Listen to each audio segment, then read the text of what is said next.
Two balls and a strike to count on Taylor. Reyes fires, swinging a drive, deep left field. This is one back. Welcome on. Let's Taylor.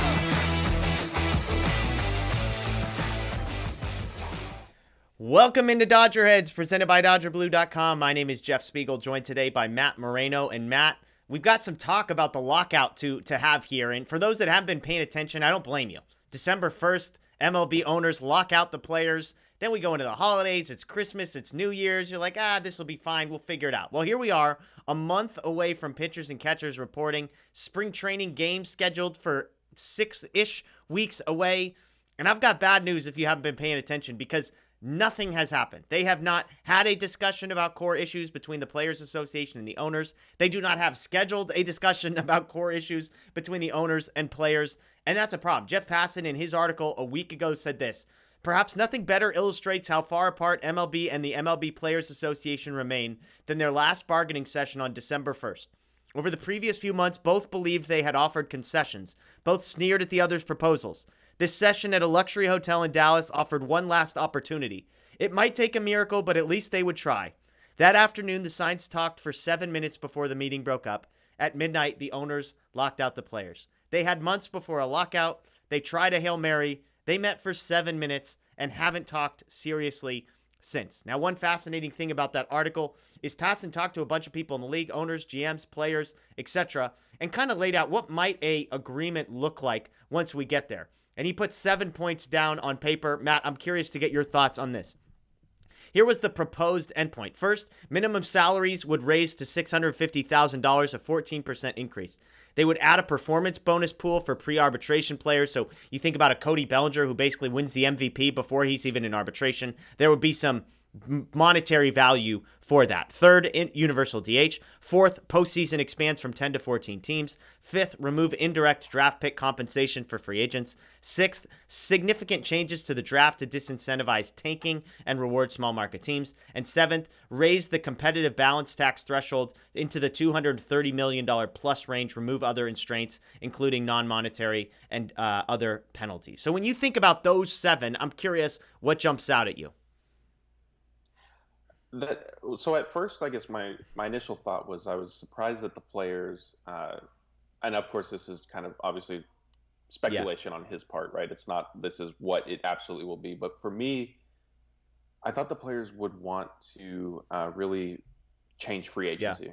And I guess, a lot of that does sort of indirectly address it if minimum salaries are raised, draft pick compensation is eliminated. So that stuff sort of does take care of it. Hearing it kind of spelled out that way again, gut reaction is that is actually pretty good. I think there are two things: the expanded postseason and the universal DH are pretty much locks at this point, right? Like, adding more playoff teams. I think, I could leave that. I'm not really for the universal DH. The Dodgers definitely are a team that would benefit from it. I am more of a traditionalist. I enjoy the strategy that comes with having a pitcher bat. And I know that, Andrew Friedman has proposed different ideas on how to sort of keep a blend of both, whereas once the starting pitcher is removed, then the DH is also taken out and that kind of thing. So we'll have to see how that shakes out. But really, the 7 points he laid out does seem relatively fair.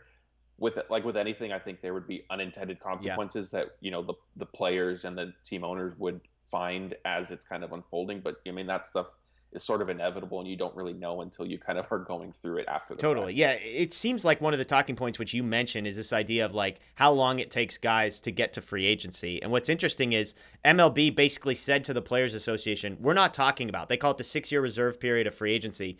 We're not talking about it. Like, don't even come with that, because it's not going to happen. And most people believe that's why that meeting only lasted 7 minutes. Because MLB was like, don't bring this. MLBPA is like, yo, we're bringing this. We care about this. And then 7 minutes later, that was it. So, again, I agree with you. Some quick hitters. I hate the postseason expansion. I hate that we've already expanded it. The Dodgers had to play they won 106 games. They had to play a one-game play-in game. They won. It didn't end up mattering, but that would have been a disaster. It ended up not. I hate the expanded postseason. As you said, DH, everybody just assumes that's going to happen. The owners just act like it's a bargaining chip. Like, okay, fine. We'll give you this in exchange for... So that's nonsense. I think the biggest one, and this is a surprise the more I thought about it, for the Dodgers, I think the competitive balance tax threshold going up is huge. I mean, it's a $20 million increase. There have been talks that the players want it even higher because it's essentially acting like a salary cap. Only 2 teams went over it this year, and the Dodgers presumably will try and get under it in the next couple of years. If that number goes up, that is an unbelievable benefit to a team like the Dodgers because they have more money to spend. They will spend that money. Like, signing Freddie Freeman becomes a no-brainer if it doesn't even put you over the competitive balance tax, and on and on and on. So to me, as I think about this, there is a potential for a huge win for the Dodgers with this CBT stuff. Yeah, that definitely would be a game changer. And I think if I'm remembering correctly, raising the luxury tax threshold is being driven by the players.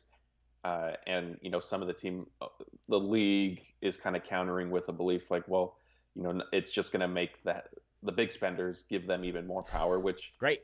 is true. I think, yeah, I mean, if you're, a small market team, you're probably, just because the threshold has been raised and you're not going to face the same penalties that were in place under the last CBA, probably doesn't mean you're going to then start spending. Unfortunately, I think the players are coming from a good faith effort from the standpoint, like, look, all these team owners should frankly, spend to make their teams competitive, right? Like, you do get a return on that. Maybe not necessarily $1 out means $1 in or $2 in, but if your team is better, then you draw more fans. You're in the playoff. Like, revenue should increase.